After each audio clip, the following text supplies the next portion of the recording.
Okay, so today I'll be talking about the different events or causes that led to the American Revolution. The first one is solitary neglect, which was like actually instead of it being an official British policy, it was actually unofficial British policy. And what it mostly said, it was like gonna neglect the parliamentary laws enforcement on the English colonies during the 1600s, 1700s, but they had to like remain loyal to the British government and contribute to their economic status. Now, another thing that happened that led to the American Revolution was the 7 Year War, which is, you may know it as the French and Indian War, which lasted between the 1754 to 1763. Um, it was a North American conflict between the Great Britain and France, like I said, also known as the 7 Year War or the French and Indian War. Like I said before, it began in 1754 um, and ended with the Treaty of Paris in 1763. Now, going back, what officially began the 7 Year War was England declaring war on France. Um, and what later ended it was the Treaty of Paris, like I said before, or you also may know it as the Treaty of Hubertusburg in February 1763. Now, what the Treaty of Paris stated was that France lost all claims to Canada and gave Louisiana to Spain, while Britain received Spanish, Florida, Upper Canada, various French holding overseas, and the treaty ensured that the colonial and maritime supremacy of Britain strengthened the 13 American colonies by removing their European rivals from the north and south. Another cause or event, whichever you want to call it, that led to the American Revolution was the Proclamation of 1763, or in other words known as the Royal Proclamation of 1763. Now it was issued by King George III on October 7th, 1763, following the French and Indian War, or the 7 Year War, with Great Britain getting the territory in North America.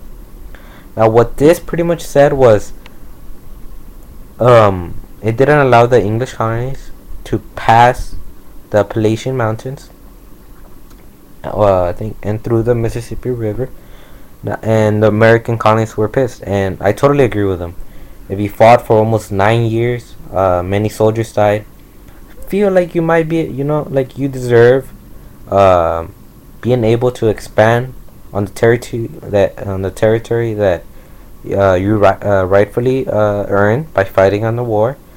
But the King George III didn't see it that way, and it forbade them to be able to cross the Appalachian Mountains. Another cause that led to the American Revolution was the Parliamentary Review Acts, which was introduced or made by Chancellor the Charles in 1767. Now, what this said, it put duties, or you also may know it as taxes, on glass, paint, lead, paper, and tea that was being imported on the American colonies. Now, this pissed off almost. I feel like this was like a ignition spark to the fire that in the future is going to lead to the American Revolution, because it pissed off the Americans because they viewed it as them over like since they put a taxation, they viewed taxation as abuse of power over the 13 colonies. Um, yeah. Parliament repelled all the township duties except on the tax on tea. But then, later on, they took some of the taxation off, but kept the tax on tea, which for a brief moment like left them. Okay, you know what? You give respect to me, I'll give respect back to you, and almost a truce was formed for a brief moment only, though. Another like minor, not minor, but event that caused the American Revolution was the Boston Massacre on March 5th, 1777. No, 1770, in which the British Army soldiers killed 5 male civilians and injured some other ones. Not another event was the Tea Act and the Boston Party. This pretty much put a tax, supposedly a new tax on the tea, but it already existed before. Um, and then on, I believe it was July 5th, 1775, was when King George III, um, or when a letter by the Second Continental Congress was mailed to King George III, um, as a last attempt in order to like regain their respect for each other, um, in order to avoid the war against the Britain, because deep down they didn't really want to. They knew if they were to get in the war with Britain, it was definitely heavily cited towards the Britain victory. But sadly, the King George III was arrogant and decided not to agree with their petition. Now, which this then on led to the American Revolution, which in other words I'm going to put into two small battles.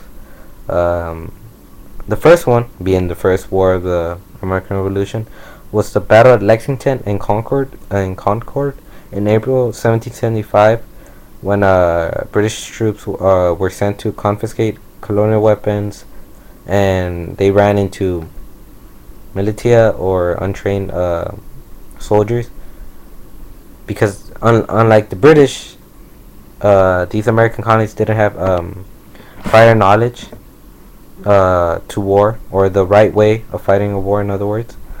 But somehow the army was able to defeat 700 British soldiers and actually won the little, you would say, a little mini battle against the British soldiers.